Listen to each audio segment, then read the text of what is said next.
Hey, it's Aaron from GameEnthus.com. In this video, I'm here to talk about Propolis and Point Galaxy, both designed by Molly Johnson, Robert Melvin, and Shawn Stankewich, with art from Dylan Mangini. Propolis plays 1 to 4 players. Point Galaxy plays 1 to 5. Both are also being published by Flatout Games. The focus of the video is essentially bees and space. Not bees in space, bees and space. The bees, the space. Propolis focuses on bees and real estate. Bees building structures like bees do. Hives are very impressive, considering they're built by beings without thumbs. Very, very impressive. Point Galaxy is focused on planets, moons, warp zones, asteroids, etc. Building a tableau and focusing on the points that they can get you. Let's get to the specifics. First, an overview of Propolis, then an overview of Point Galaxy. I have no idea why I keep doing this, but I don't know. I'm probably going to keep doing it. And here we have Propolis down on the table. This is what a 3-player setup might look like, with the exception of I only have 2 player boards out here. So we have the green player and we have the pink player, hot pink player. I'm sure there's another name for this color, but that's escaping me now, but you get the idea. So if 2 player boards output, everything else would be as if you had 3 players playing. Up here we have the Queen's Palace cards. Every player is going to get a chance to build 1 of them throughout the game. And I'll get into a little bit later, but as you can see there's quite a bit of resources that are needed in order to build them. And these resources are permanent resources, not the resources on your board. So the permanent resources you earn when you build structures. And these are the actual structure cards here. So this card right here has 2 permanent orange resources. So that will come in handy for the Goldenrod Gates, which is worth 3 victory points. Victory points are in the upper right corner, and it will cost you 3 beeples, 2 permanent orange, 2 permanent blue. Like I said, every player is going to get a chance to build 1 of them. Typically they're worth, I believe, 3 or 4 points. And then here we have the aforementioned structure cards, and they will get replenished as people purchase them. And they also have different number of victory points. Not all of them, but some do. And some of them have scoring conditions, like this one here.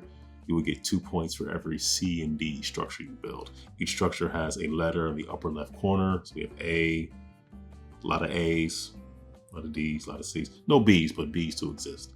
So they are A, B, C, D. This one right here, the Xenia Guild Hall will give you 4 points for every full set of A, B, C, and D structures that you build. This one would give you 2 worker beeples, which you would add from the central reserve here. You start the game off with 9. This one doesn't have any permanent resources at all, but it is worth 4 points. So this is the Stankewich storehouse.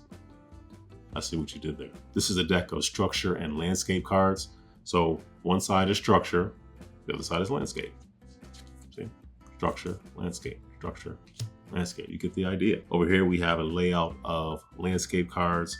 These are where you're going to be placing your worker beeples in order to earn different resources, get more worker beeples. So this one will let you trade one for another, and other ones just correspond to their color. Yellow, you would move up on yellow, orange, blue, pink, purple. And on a playboard you can have up to 3 wild resources, but no more than 3. No fewer than 0. So there you go. Every player would also start off with a resource card. It says starting resource. These are actually the flip side of the Queen's Palace cards, but these are your starting resources, and you would adjust your resources based on the card that you got. So this player here, the green player, would get 4 of the orange resource, bringing them up to 5. And this player here, the pink player, the hot pink player, would get 1 additional pink resource. These are the worker beeple. You start the game off with 9 of them. And as you earn more on the landscape cards, or earn more as you build structures, you'll be taking them from here as you earn them, and then bringing them into your supply. The first player will be the player who has the lowest number in the lower right-hand corner. This player has S8, this player has S10. So the green player would start first. And everybody does start off with a permanent resource. So this the green player has a permanent orange. This player has a permanent blue. And everybody also gets a scoring condition based on what's on their starting card as well. So both players will get, this player will get 2 points for every C and D structure they build. These are structure cards. This player will get 2 points for every B and C that they build. These are every set of structures with those letters, not just or. So you have to have B and C or C and D to earn the points from that. So what do you do on your turn? On your turn, you do a couple of things. One thing you can do is you can do what's called deploy workers. So let's say the green player is starting. They could deploy as many beeples as they can fit on a card. So they could put they could fill up all 4 spots on this card here, and then go up 4. What am I doing? And then go up 4 on their resource tracker here. You don't have to fill up a board. It's up to you whether you do or not. If you do leave empty spaces, it does not mean that another player can come in and put their beeples onto a card by which you already have beeples there. So once you put, even if you put 1 on there, these 3 cannot be claimed unless it was empty. Action 1 is deploy worker beeples. That's the thing. So let's say, let me fill it back up. And you want to stand them upright when you deploy. So I went up by 4. The second thing players can do is they can fortify up to 2 beeples. They can be on the same card or different cards. The pink player has 2 beeples who are deployed to 2 different cards. They could fortify both of them, which means they would earn the resource again. So they would have earned it by default in another turn by having them deployed, but then fortifying, just you lay down the beeple. I like saying beeple. Beeple. And at that point you can fortify, allows you to earn that resource again, or in case of fortifying here, you would earn another beeple. Keep in mind you're only allowed 1 action per turn, so you're either deploying, fortifying, or doing 3 other things I have yet to mention, but I will. So the third thing you can do on your turn is you could retreat your worker beeples, be they fortified or just deployed. You can bring back as many of them as you wish. I could retreat and then bring back these 2. Those 2 could stay and then still be fortified on another turn. And they would also go back to your personal supply, not the general supply. Quiet in here today. Yes, a little too quiet, if you know what I mean. I'm afraid I don't. No noise suggests no bees. Oh, I understand now. The fourth thing you can do on your turn is construct a structure. So if you have necessary resources on your board, you can complete a structure. So let's say I wanted to build the Coneflower Bakery. It's going to cost me a worker beeple, 6 orange resources, and 3 purple resources. And I'll just put this down here in my area. You can kind of organize it however you want it.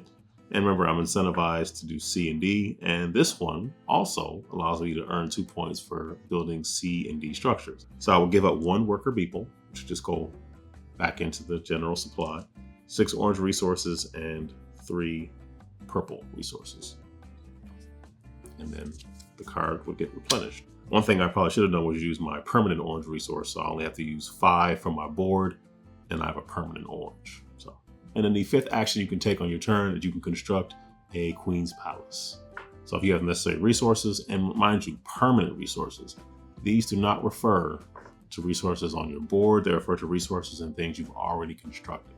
So right here, I have at least 1 of each. So I could build the Combe Castle. I also have to give up 3 beeples back to the general supply. I can always get them back by completing structures that give you beeples, or putting my beeples onto landmark locations that give you a beeple from the general supply. So I have necessary resources to build it, and I would just put it in my area, and it's worth 4 points at the end of the game. The end of the game is triggered once 1 player builds their 10th structure. That includes your starting structure and the Queen's Palace card. So once somebody hits 10, you would keep playing until everybody had an equal number of turns. Whoever has the most victory points wins. Get off my sugar! Oh, they're defending themselves somehow! Lord, what is happening in there? Aurora Borealis? And Point Galaxy. Aurora Borealis! And Point Galaxy. At this time of year, at this time of day, in this part of the country, localized entirely within your kitchen. Yes. May I see it? Yes. Okay, this is a 5-player setup in Point Galaxy. The only difference between having different setups is the number of cards that are going to come out. All the games pretty much end when there's 7 cards left. Number of rocket tokens also differs based on player count. Rocket tokens are different scoring conditions. I'll get into how you get those in just a second. But the important thing is you have asteroid cards, sun cards, moon cards, planet cards, and then there's only 3 piles. You also have wormholes. I'll get into that in just a second. I'll just put this out here. Every player is going to start off with a starting sun, which just has a scoring condition much like the rest of the sun card. Only difference is the starting ones have a star with an S in it, and the S, as far as I know, stands for starter or starting. Not sure why I made it so dramatic, but here we are. And then we have the sun cards, and the 2 I'm looking at right now basically give you 2 points for each pair of the color of planets that you have in their respective solar systems. So a solar system is a set of numbered planets going from 7 to 1, 1 to 7, or whatever numbers you have that are in ascending or descending order, 1 through 7. And if you see the scoring chart on the screen, that shows you kind of how they're scored. So because they are 1 through 7, you'll score up to 12 points if you have 7 unique numbered planets. Unknown planets also count. They just don't count for a color. It still counts as a number, and corresponding to the scoring chart somewhere over here, it still is a number for scoring, but it's not a color. It's unknown. It's just gray, I guess. So it doesn't count as a wild color. It counts as a number. So it helps with scoring one thing, not so much with something else. But it's still worth having. Planet cards also have rockets on them, and every set of 5 that you earn, you can take one of the rocket tokens that are here. Some are just pure points. This one is just 3 points for getting it. This one is 4 points for every set of 3 equivalent research icons.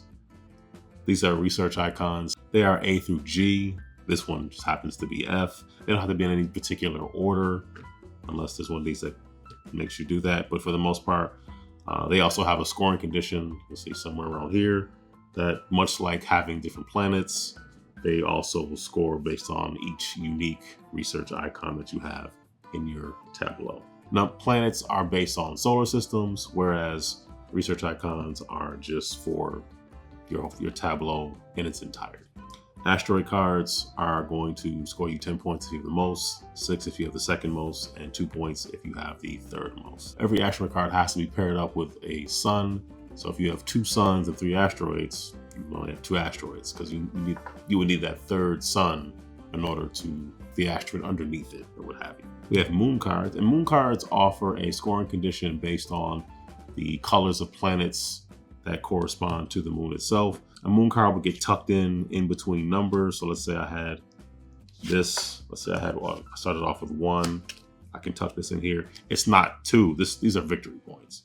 What this means is I'd have to have a purple planet above or below this moon card in order to score 2 points. The slash means or. Some of the moon cards have a plus, so you'd have to have a certain color or colors above or below the moon card, just kind of tucked in within the planets that are there in order to meet the scoring condition. And then the wormholes basically allow you to start the count again. So let's say I had 1 through, well, let's say I just had 4 here. If I had a wormhole, I could put the wormhole here and then go 3, 2, 1.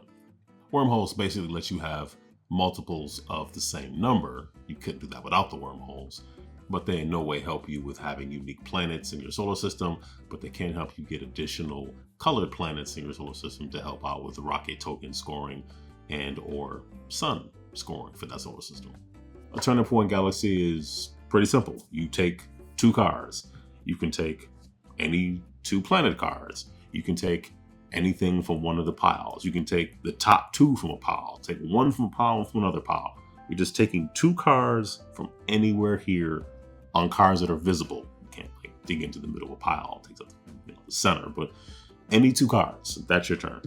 So let's say on my turn, I took, oh, don't want that. Well, let me take a look what I have here. This is orange.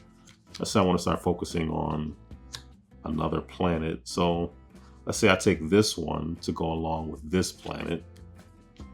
So now I have a 1 here. So I'm starting off on 1. I'm trying to get 1 through 7. This is a solar system right here because it's the sun. I started working with a planet. So I took 1 card. Let's say I just take this other sun. I put it here to start off another solar system. I will then replenish and play will go to the next person. Let's say it comes back to me now. So it's my turn again. People normally take these Planet X's pretty quickly. I'm gonna tuck that in there. But now I'm thinking I do want purple and pink to go in this solar system, just like I want blue and orange to go over here. I don't want to start off with 4. So I'll take this 1 and I tuck it in down here. So I'm working my way up to 7. Game ends when there are 7 cards left out. I don't know what is it, the planet market? I don't know. When there's 7 cards left here, that triggers. That's pretty much the end of the game right there. And you can see the scoring example that I was able to pull off earlier today. Exactly how it looks. I'm lying. This is a flat out game, so of course there's challenges in here, and 50 points is the first challenge. So it only goes up from there. So at a certain point, you have to start scoring from your sons. That's how you get to the 6th or 7th. If you're not scoring from your sons, what are you doing? So that is a brief overview of Point Galaxy. Phenomenal cosmic powers! Itty bitty living space. Honey and celestial bodies are good. So by logical extension, that means Point Galaxy and Propolis are good. It's settled. Propolis is playable from 1 to 4, Point Galaxy 1 to 5, so they both do have solo modes. So it's all in there. Link in the description. You can click on it and find out more about how you can back to get Propolis and Point Galaxy. Thank you for watching. Take care, stay safe, and be blessed. Why do I keep doing that?